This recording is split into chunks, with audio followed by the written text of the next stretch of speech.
ഈ വെളിച്ചം പോലെ എനിക്ക് പേടിയാ. എന്താ മോളെ പറയുന്നേ? എനിക്കറിയില്ല. മോളെ എന്താ ഇത്? കരയല്ലേ? മമ്മിയല്ലേ വിളിക്കുന്ന? എഴുന്നേക്ക്, വാ എഴുന്നേക്ക്, നമുക്ക് സംസാരിക്കാം. വാ എഴുന്നേക്ക്, ഇവിടെ ഇരിക്കെ. പക്ഷെ കൊടുത്ത അനിയൻ സാറ് പുറത്തിറങ്ങും, അക്കാര്യത്തിൽ ഒരു സംശയമില്ല. ഞാൻ തന്നെ വിളിച്ചോളാം, ആവശ്യങ്ങളുണ്ട്.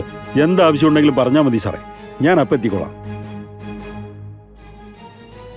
അഡ്വക്കേറ്റ് ബെന്നി ചെറിയാൻ പത്രങ്ങളിലൊക്കെ സ്ഥിരം കാണുന്നൊരു പേരാ.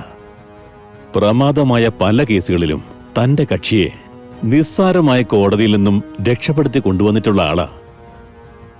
അയാളെയാ കൃഷ്ണ പോയി കണ്ടിരിക്കുന്നത്. അയാള് മുന്നിൽ വരുന്ന കക്ഷികളെ കൊള്ളയടിക്കുന്നയാളാ. പക്ഷേ കൊള്ള മുതൽ കയ്യിൽ വെച്ച് കൊടുത്താലേ അയാൾ അതിനുള്ള പണിയെടുക്കും. അങ്ങനെയെങ്കിൽ അനിയൻ സാർ പുറത്തിറങ്ങും. പ്രശ്നമാണല്ലോ മൂർത്തി. തീർച്ചയായും. ഏതെങ്കിലും കാരണവശാ അനിയൻ സാർ പുറത്തിറങ്ങിയാലേ നമ്മൾ രണ്ടുപേരെയും പിന്നെ ബാക്കി വച്ചേക്കില്ല മാഡം. അതിനവൻ പുറത്തിറങ്ങിയാലല്ലേ? അവള് കേസ് കൊടുത്താലല്ലേ? മാഡം, അവള് കേസ് കൊടുക്കരുത് മൂർത്തി. അഡ്വക്കേറ്റ് അവളുടെ കേസ് എടുക്കാൻ തീരുമാനിക്കുന്നതിന് മുൻപ് കേസ് കൊടുക്കുന്ന അവളെ ഇല്ലാതാക്കിയാല് ഒരു പ്രശ്നമില്ലല്ലോ. ഇത്രയൊക്കെ ചെയ്തു കൂട്ടിയിട്ട് ഇനി നമ്മുടെ നിലനിൽപ്പിന് നമ്മൾ പേടിക്കണമെങ്കിൽ അവള് നമ്മളെക്കാൾ ഒരുപാട് വലുതായി പോകില്ലേ? അതുകൊണ്ടങ്ങ് തീർത്തേക്ക്. ചത്തിരിക്കണം. ഉടലിൽ ഒരു തരി ജീവൻ ബാക്കിയുണ്ടെങ്കിൽ അച്ഛനെ രക്ഷിക്കണമെന്നും പറഞ്ഞ് അവൾ ഇഴഞ്ഞെത്തും. മനസ്സിലായോ? ഏർപ്പാടുണ്ടാക്കാം മാഡം. വിശ്വസിക്കാൻ കൊള്ളാത്ത ഒരുത്തനെ ഈ കാര്യം ഏൽപ്പിക്കണ്ട. ചെയ്യുന്ന ജോലി ഷാർപ്പായിട്ട് ചെയ്യുന്നവനായിരിക്കണം. അത്രേ ഉള്ളൂ. ഇനി കണ്ടുപിടിക്കുന്നതും കൊല്ലുന്നതുമൊക്കെ അവന്മാരുടെ തീരുമാനം. നമ്മൾ സേഫ് ആയിരിക്കും.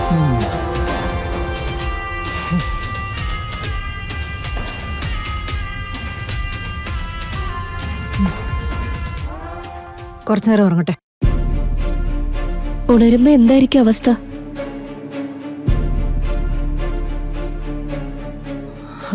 എനിക്കറിയില്ല സിനി.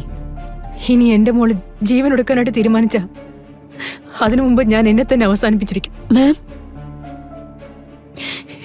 എനിക്ക് ടോർച്ചർ താങ്ങാൻ വയ്യ.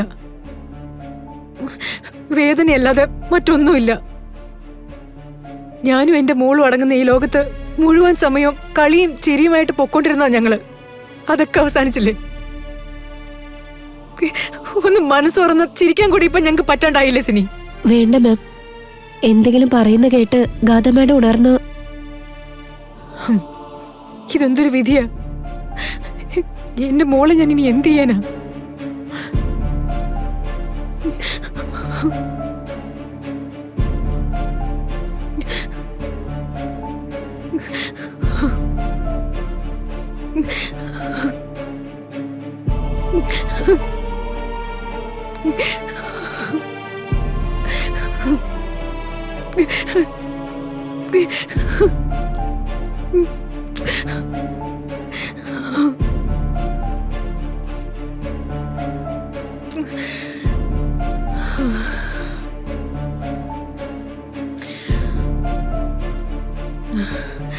സിനി,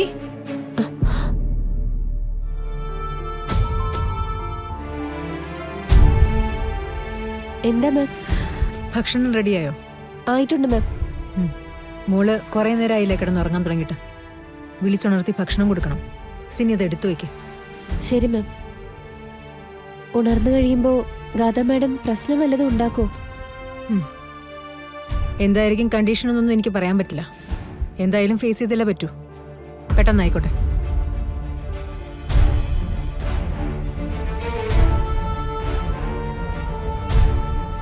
മോളെ, ഗാഥ, ഗാഥ, മോളെ.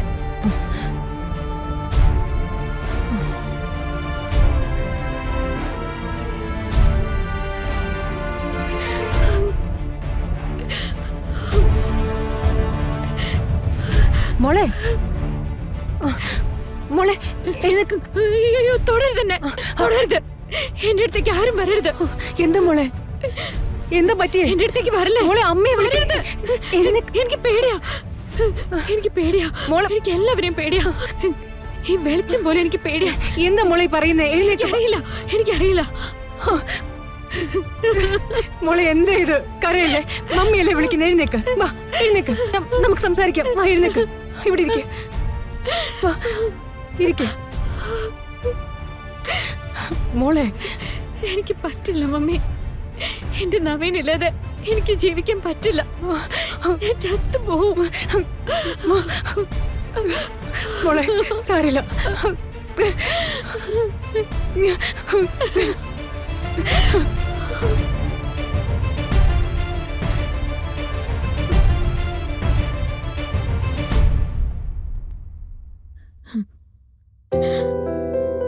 എന്റെ തൊട്ടടുത്ത് എന്റെ മരണമുണ്ട്.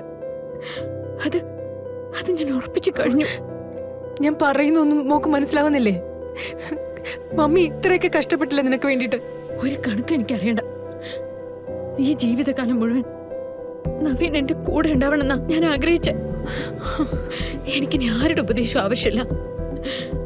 നവീൻ എനിക്ക് തിരിച്ചു തരാൻ മമ്മിക്ക് പറ്റിയില്ലെങ്കിൽ ഞാൻ അതോടെ തീരും.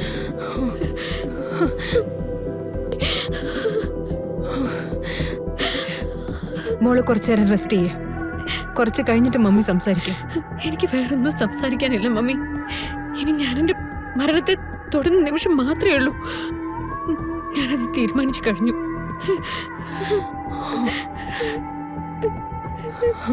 ചിനി,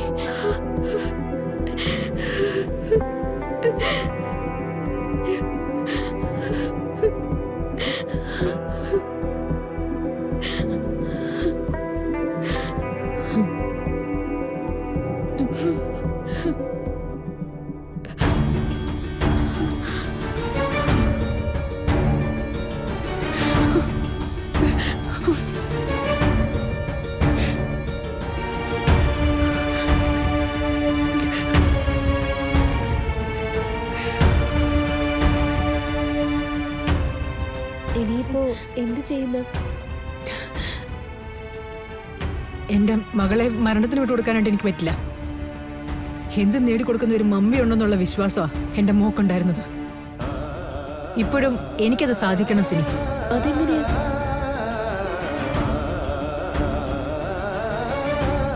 നവീന്റെ തീരുമാനം മാറണമെങ്കിൽ നവീനെ സ്നേഹിക്കുന്ന ഗാഥ നവീന്റെ അടുത്തെത്തണം. അത് കൃഷ്ണയാണ്.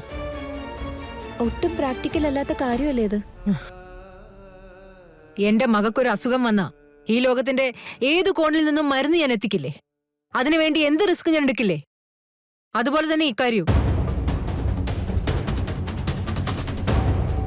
എന്റെ മോളുടെ ജീവൻ നിലനിർത്താനായിട്ട് എനിക്ക് കൃഷ്ണയുടെ സഹായം കൂടിയേ തീരൂ.